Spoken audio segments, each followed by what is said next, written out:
Thanks. Ooh, I received that title. Lover of Jesus. Amen. So, as I was thinking about what the Lord wanted me to share today, usually the best things to share are the things that God is teaching me myself, because I have so many things to learn. But something that I've been thinking about a lot lately is feeling like, one of my biggest fears in my life is leading an ordinary life, because I know that that's not the life that God offers us. And so, but it's so easy, I think, at least for me, when things are comfortable or when I'm predictable or something, for life to just become ordinary because it works and because it's good.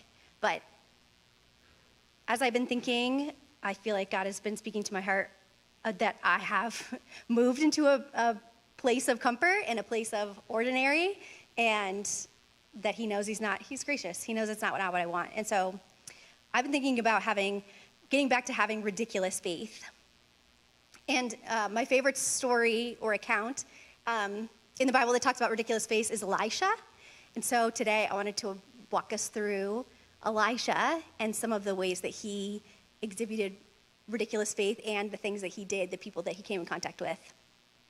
So we're going to be talking about Elisha, faith beyond the ordinary life. Something that's cool, I think, about God and the things that he's given us is he could have given us, we have the Bible, he could have given us this manual just for life that had like Living for Dummies or something that just had this is what we're supposed to do, this is what we're supposed to know, this and all these things. And he could have just given us that. It probably would be shorter and been like, here you go, here's all the things you need to know. But he didn't. He gives us some instructions for sure.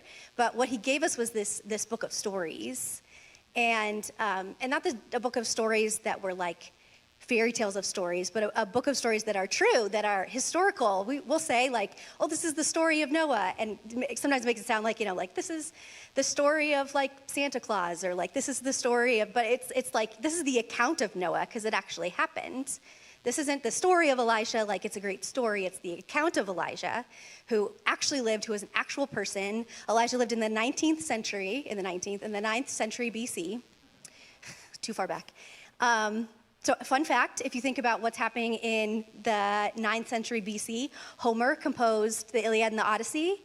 What's happening during this time is what they guess, and which we know as Homer being a historical figure and writing these poems that are used as literary criteria continually. It was happening at the same time that Elijah was doing these things. It's not just a story, it's actually history. And so I'm going to start with the beginning of Elisha's life. The beginning is in 1 Kings, verse 19. This is the call of Elisha. So just context for before. So before Elisha, there was Elijah. There is Elijah and Elisha. It's a little confusing. So Elijah is the prophet we're more familiar with usually, stories of Elijah.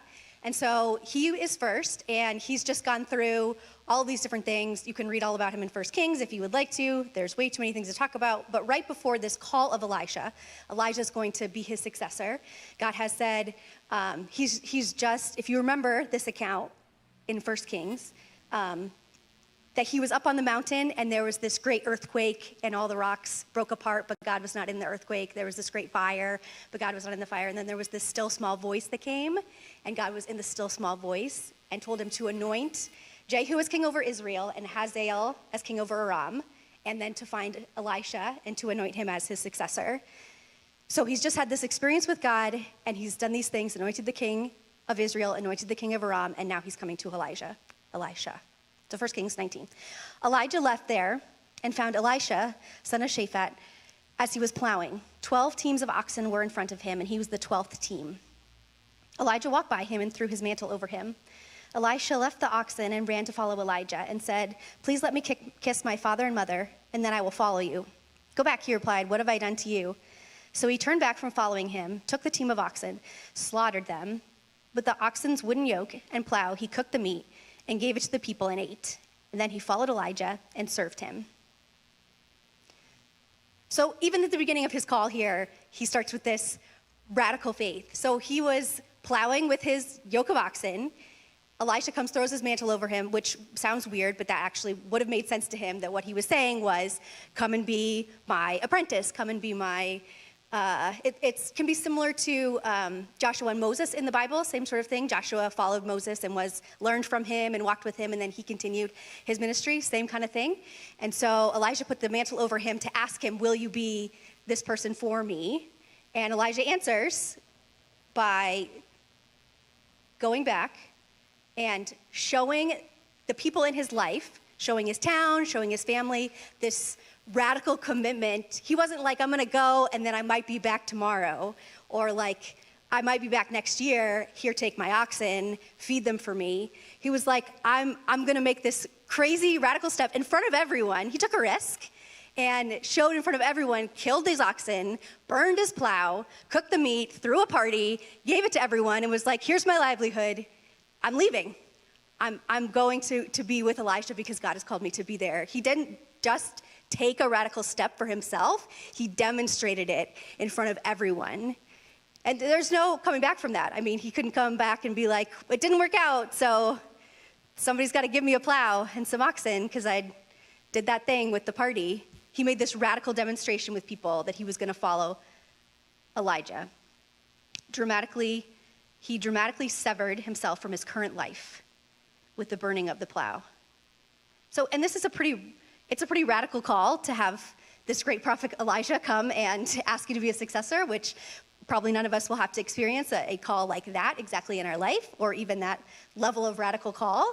But at the same time, there's going to be opportunities in our life, or I'm sure there are testimonies out there of opportunities when God is going to ask us to burn plows in our life because of the next thing that he has for us, and whatever that is. That we have the opportunity, the same opportunity to say, we're going to make this maybe crazy decision or something that doesn't make sense, to make a move and maybe like a career change or a location change, moving from somewhere, or a step in a relationship or out of a relationship, or something with adoption, or something with giving away too much money that's too much for you, but that's what God is asking you to do. And whatever, there are many radical calls that God can ask us specifically that might be different, that might be uncomfortable, but that give us the opportunity to burn a plow in our life and to do it by ourselves where nobody knows, or to do it publicly, to declare what we feel like God is asking us to do and calling us to do, like Elijah did. So that was Elisha's, the beginning of, that's the first thing we know about him, that we've heard from him in this story, who's probably in his 20s, is the guess.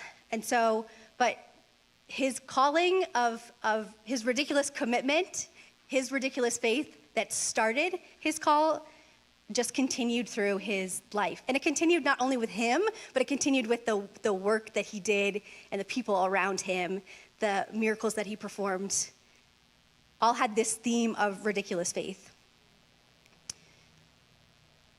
In many of the things that he did, what he gave to the people, or what he said to the people, they had to act in faith also in a radical way before God did something in their life. So Elisha had to make that call of taking a radical step of faith, and then when he spoke to other people about what God was telling them, then they had to take radical steps of faith in order for God to do something in their life. So a couple of account of that.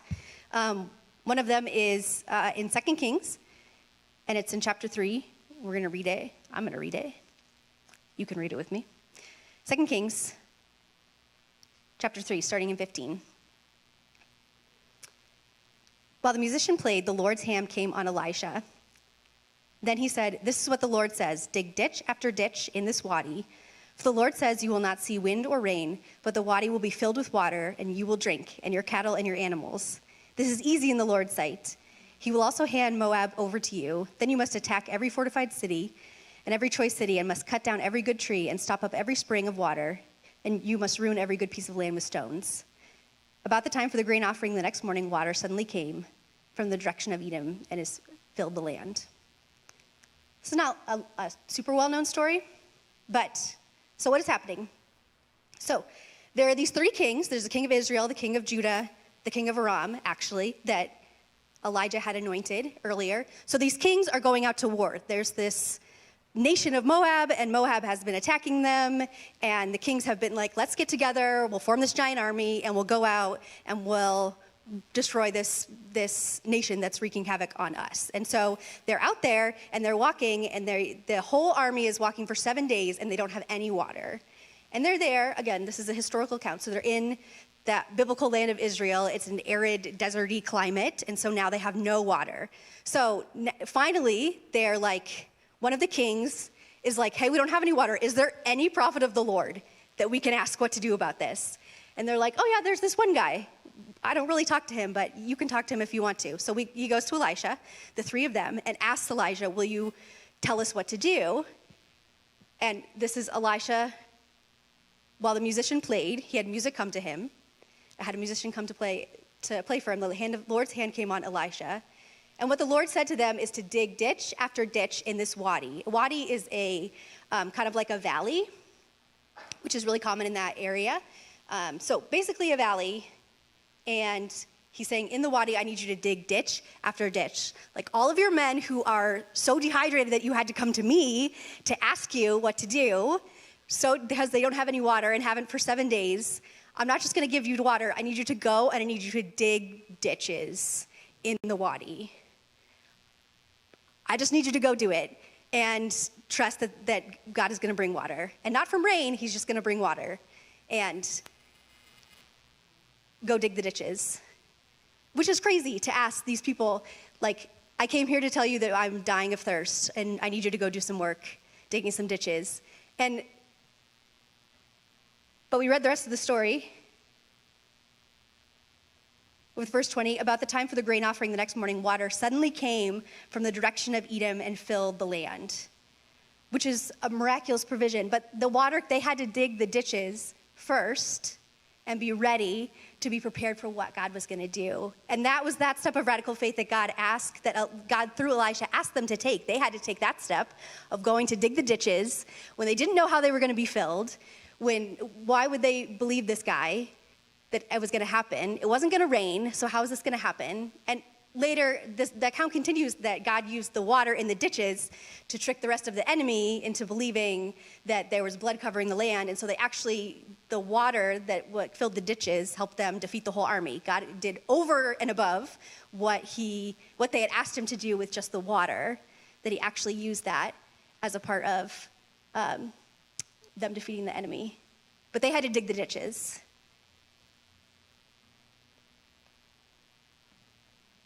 They had to dig the ditches, steps of radical faith before God did something miraculous and filled the ditches. You don't have to understand fully in order to obey God immediately. You don't have to understand fully in order to obey God immediately. They didn't have to understand. They just had to dig the ditch. They just had to pick up the shovel. And then God did the rest. And it didn't have to make sense. It didn't make sense. But we don't have to understand fully in order to obey God immediately. Another story is the account of Naaman, which is in 2 Kings chapter 5. But Naaman got angry and left, saying, I was telling myself, he will surely come out and stand and call on the name of Yahweh his God and wave his hand over the spot and cure the skin disease. So what is happening before this? Naaman was an official. He was not an Israelite. He was an official. And he was high up in his ranks, but he had the skin disease, which we don't know exactly what it was, but that was a big deal then to have a disease on your skin. And so he had a servant or slave girl that was an Israelite who said, there's this prophet in Israel who does these things, who heals people, and you should go and ask this prophet to help with your skin disease. And so there's more to the story. Again, today, after you read the book, you're going to be in 1st and 2nd Kings. When's the last time you were in 1st and 2nd Kings? It's a long time since I've been in 1st and 2nd Kings. So he's this official. He goes through all these different steps, but eventually he ends up at Elisha's, as Elisha being the prophet. But Elisha does not come out to him and tell him what to do. Elijah sends someone else to give him instructions of what to do. And he's all offended. He's this official, this powerful guy, this famous guy, he's way up in the ranks. And this prophet, who's a no one in Israel, won't even come out and say to him, this is what you should do. In the presence of this important person, he sends a messenger to go talk to him instead of showing up himself to be there. And so he gave them the instructions, which we'll go on and read. But that's where we started. That's where this starts. So he's got the message from the servant, and then Naaman got angry and left, saying, I was telling myself, he will surely come out, stand, and call on the name of Yahweh his God. He will wave his hand over the spot and cure the skin disease. Aren't Abana and Parfar, the rivers of Damascus, better than all the waters of Israel? Could I not wash in them to be clean? So he turned and left in a rage. But his servant approached him and said, my father, if the prophet had told you to do some great thing, would you not have done it? How much more should you do it when he tells you, wash and be clean? So Elijah, through the servant, had said, all you have to do is go down to the Jordan River, which is a river in Israel, the Jordan River. Many things happen there. And go and just dip yourself 7 times and you'll be clean. And that's what you need to do. But not only did he not come to tell him himself and send a servant, he also told him to go into this dirty river and just wash himself off, which would be very undignified to ask someone to do. And so not only did he not wave his hand over it and fire come down from heaven to heal this very important official, but he had to go dip himself in this dirty water. But his great servant convinced him to do it. How much more should you do it when he tells you, wash and be clean? So this is what happened in verse 14. So Naaman went down and dipped himself in the Jordan 7 times, according to the command of the man. And then his skin was restored and became like the skin of a small boy, and he was clean. And that's all he had to do. That's all he had to do. This is radically changing his life to be healed from this skin disease. And all he had to do was go down to this river and dip himself 7 times. And that was it. He didn't have to give anything to Elisha. He didn't have to make any sacrifice to the Lord. He actually gives all these gifts, or he tries to give all these gifts to Elijah. And Elijah's like, I don't want your gifts. I don't want your money. What I've given you is what the Lord has told me to do. I don't need any of these things. You've done it. You've washed. You've been clean. But Naaman had to come down from his prideful position after he had been offended by someone and to say, yeah, I will do this. It doesn't make sense. It's not comfortable. It's awkward, but I'm going to do it. I guess I will go down to the river and dip 7 times. And because of that, he was cleansed, because he took a crazy radical step. You don't have to understand fully in order to obey God immediately. Here's another example in 2 Kings chapter 4. Starting in verse 1. One of the wives of the sons of the prophet cried out to Elisha, your servant, my husband, has died. You know that your servant feared the Lord. Now the creditor is coming to take my 2 children as his slaves. Elisha asked her, what can I do for you? Tell me, what do you have in the house? She said, your servant has nothing in the house except a jar of oil. Then he said, go and borrow empty containers from everyone, from all your neighbors. Do not get just a few. Then go in, shut the door behind you, and you and your sons pour oil into all these containers. Set the full ones to the side. So she left. After she had shut the door behind her and her sons, they kept bringing her containers, and she kept pouring. When they were full, she said to her son, bring me another container. But he replied, there aren't any more. And then the oil stopped. She went and told the man of God, and he said, go sell the oil and pay your debt, and you and your sons can live on the rest. So we don't know, it's one of the wives, the sons of the prophets. We don't ever know this woman's name, but tradition says that she was the wife of Obadiah. And so whether that's true or not, she was the wife of the son of the prophets. He was a prophet. The prophet isn't a very lucrative job, surprisingly enough. But so it makes sense that if he had died, that she was left with very little or nothing. And that she's in a really bad situation. So women had to come under the protection of a man. They were not considered their own person who could provide livelihood for their family. And so to take away her sons would have been catastrophic for her and her in society to not even have them. So Elijah asks, what can I do for you? Tell me what you have in your house. And she says, your servant has nothing in your house except for a jar of oil. So her first thought is, when he says, what do you have in your house? She says, I have nothing. I have nothing. I have nothing left. I have nothing in my house except for this jar of oil. And Elijah uses that jar of oil, that one thing that she did have, to actually be the catalyst to having enough oil that she would be able to live on it with her sons. So she didn't really have nothing. She just thought she had nothing because it didn't seem like it was anything. A jar of oil is nothing. It's not gonna, the creditors aren't gonna take this oil and it's gonna be fine. They're still coming to take her son. She's still in this situation. It's just a jar of oil. It's really nothing. And Elijah said, take what you have. Take what you have, follow these instructions, and this is what the Lord is going to do. Go to your neighbors, gather all these jars. She's going door to door asking for people, do you have jars? Can I have jars? They're gathering jars all into her house, shutting the door, and then they start pouring the oil from their one jar that she has into all of these different jars. And she just keeps pouring, and the jars are filling up, and they're all of a sudden she's like, bring me another jar. And they're like, we don't have any more. You filled all the jars. And that's when it stopped flowing. And so her faith, we don't know how many jars she gathered, but really, no, if she had little faith, she gathered little jars. If she had a lot of faith, I hope she gathered a lot of jars. It was directly related to how many people she was willing to ask for empty jars. How many people in her neighborhood was she willing to gather them from? How much was she willing to take this guy seriously in saying, gather jars, this is what you should do. She had to take steps of faith that didn't make sense before God provided for her in a miraculous way. And he didn't say, go get jars because you're going to pour oil and it'll keep flowing until it overflows. He didn't tell her all the steps. He didn't tell her all the things. He just said, go get the jars. You go get the jars, God's going to provide for you. You go ask people for the jars, you go do this part, God's going to provide for you. She had to take the step of faith to do that before God did the miraculous thing for her. And she had to start with what she had. Stop focusing on what you don't have and look at what you do have. She thought she had nothing, but she didn't have nothing. She had a jar of oil. She didn't have nothing. And I think we can get so focused on what we don't have. And our culture contributes to that too. It's like, if I just had a little more, like if I just had a little more money, then we'd feel good, we'd be comfortable. If I just had like a little better paying job, if I just had a little more of this, just a little, just more than I would be able to do. If we had a little bit more money, I could give more. If we had more space, we could open our house to more people. If I just had a little more.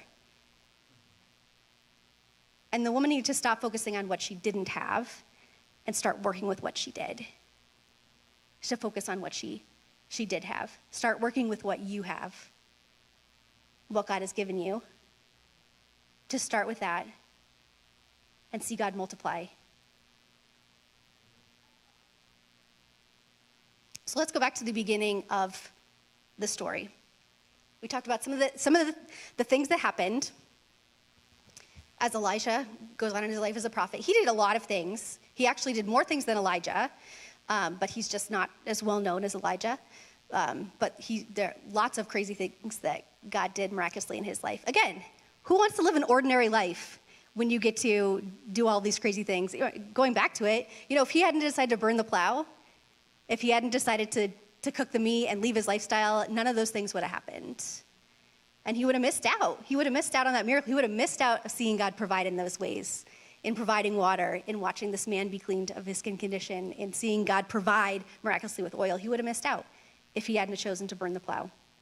But going back to the beginning of the story, before his call from Elijah, I have a picture. His life kind of looked like this. Let's see if my picture came up. Yeah. He plowed. His life was oxen rears. Technically, these are beef cattle, but that's the best I could find. So, I didn't think you'd know the difference, but I do. So, this was his life. He was plowing with 12 yoke of oxen. His life was probably, I don't think it was like he just decided today to plow with oxen because it sounded fun to look at that all day. This was probably his life before. It was looking at oxen rears, plowing the fields. Was his life. And this was his life up until the time that Elisha called him. The day before, he had no idea. He had no idea where his life was going to go and how it was going to change. All he saw was this. That's all his life was.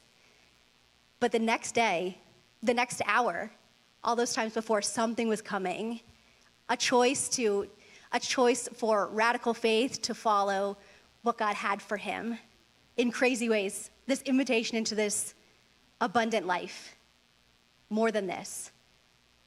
But when we're talking about radical calls into our life, also honestly, sometimes our life looks like we're looking at oxen rears all the time. You're like, what am I doing? Talk about this ordinary life. Like I just day after day after day, this is what it looks like. This is the same thing over again. I feel like that with the dishwasher sometimes. I'm like, I feel like every day we're unloading the dishwasher and loading it back up and unloading it and loading it back up, just looking at the oxen rears of the dishwasher. But our lives can feel like that when we feel like we don't know what's happening, that it's just the day-to-day, regular, ordinary, keeps happening, and nothing special, nothing exciting. And maybe Elisha felt like that too, but it was the next day or the next hour or the next week, something was coming in his life that radically changed it. Something was coming. That wasn't his life, it was just his life then. But I think something that is encouraging for us to think about, whether you're in a season of looking at oxen rears, or you're in a season of God has asked you to burn a plow, or you're in a season of asking for God's ridiculous provision, whatever it is.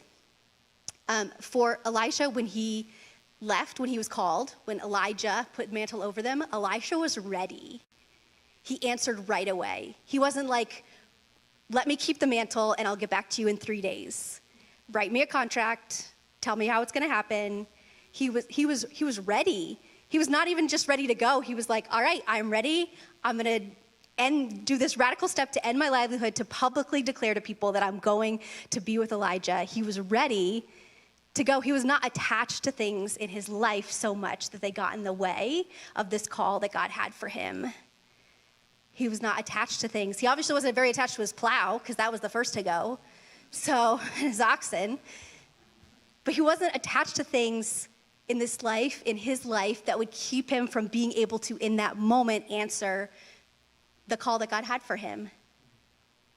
So what are we attached to in our life that would keep us from being ready to tomorrow, to this afternoon, to the next day, being ready to be open for what God asks us to do? Where are our hearts ready?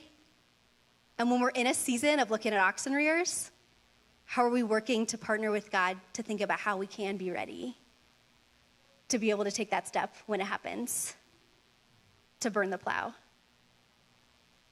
What are things that we need to let go of, attachments that we have that keep us from being able to answer God's call whenever it happens?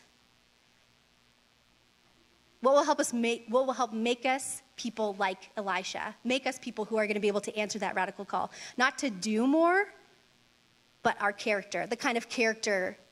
It wasn't about what Elisha knew. He didn't ask him, like, have you done all your Torah studies, and are you prepared for these things? It was his character. It was the character of a man who could say, I'm not attached to these things, and I'm ready to go to where God has asked me to be. It was who he was. It was who he was. And so it's not just what we have that we get attached to, but it's who we are, and the ways that who we are is our character, how God is building our character, how God is building in us. So if we're examining ourselves, what are we attached to that would keep us from that? What are we attached to in a way that keeps us from having the character of someone who can make that call to burn the plow right away? I had 4 examples. Examining ourselves, what are we attached to? Possessions is one. Love our possessions, the things that we have, the things that we need to have, that we can't give up. People in our life, it's like, I need that person. I need that person in my life, those people in my life, relationships that are more important. Our persona, who we are. This is who I am. This is I'm this boss, I'm this authority figure, I'm this fill in the blank. This is the type of person that I am, and I have to be this type of person. I have to have this type of authority. I have to have this type of influence, whatever it is, or power. I'm above people now. I have control, and I don't want to give that up. To be ready to go from the top to the bottom if that's where God has called you. like the journey with Paul, who went from the top to the bottom and gained this great life of freedom with the Lord. Elisha was ready, so when the call came, he could immediately answer. For me, when I was thinking about this with me, so earlier in my life, after college, I did not know what I wanted to do with my life, nor what God wanted me to do with your life, which we're supposed to know after we graduate college, apparently. So we're telling students.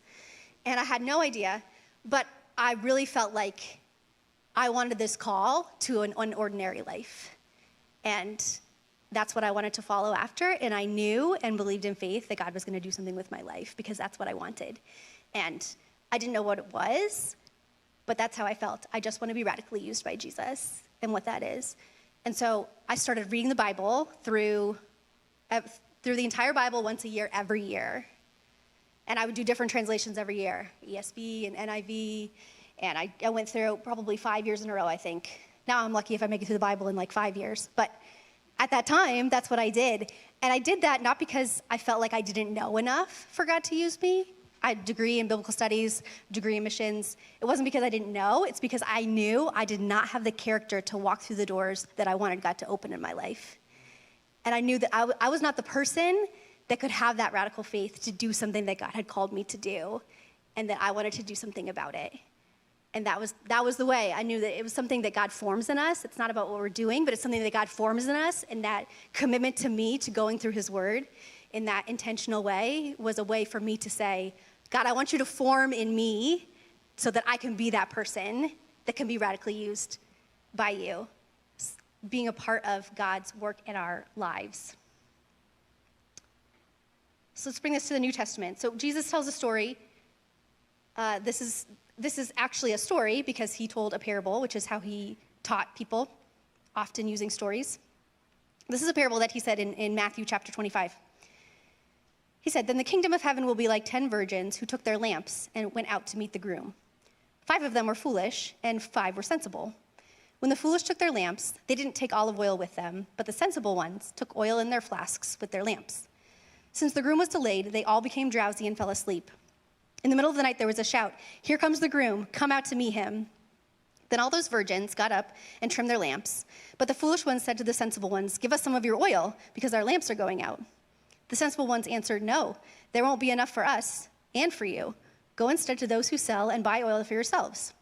When they had gone to buy some, the groom arrived, and those who were ready went in with him to the wedding banquet, and the door was shut. Later, the rest of the virgins also came and said, 'Master, Master, open up for us.' But he replied, 'I assure you, I don't know you. Therefore, be alert, because you don't know the day or the hour.'" This is specifically a story that Jesus is talking about the kingdom of heaven and knowing that Jesus is going to return and that we need to be ready and ready to answer that. I mean, notice what they call them. They're just not like a group of 5 and a group of 5. They're the foolish ones and the sensible ones. Do we want to be a foolish one or a sensible one? Sensible ones were prepared. The sensible ones were ready. They knew what they would need if that happened. They didn't know how long he was going to be, but the sensible ones were prepared. They were prepared to be able to do what they needed to do to have the light to go into that wedding banquet. They were prepared. The sensible ones, which is what I want to be.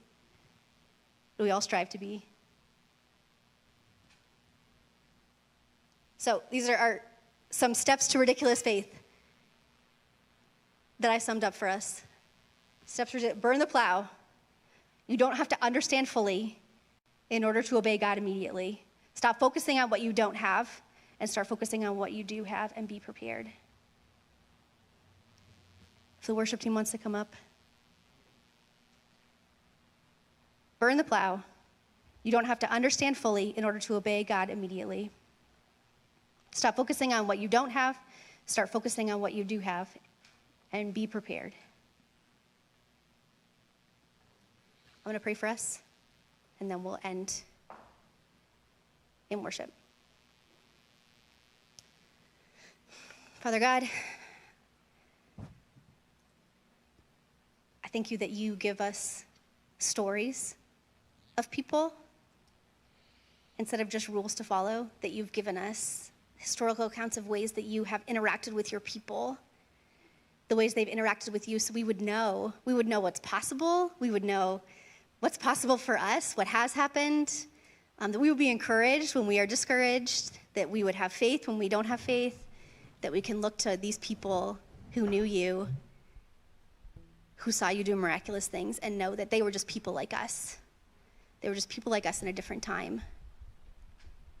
And so with these thoughts about Elisha and the incredible things that you did through him, his radical faith, the faith that it took with these people in his life, that he asked to do these crazy things, Father, I pray that you would protect us from the life of the ordinary and from the comfort of the ordinary, and that we will be able to have a long enough view to know what it is we should be attached to be ready for whatever you call us to be.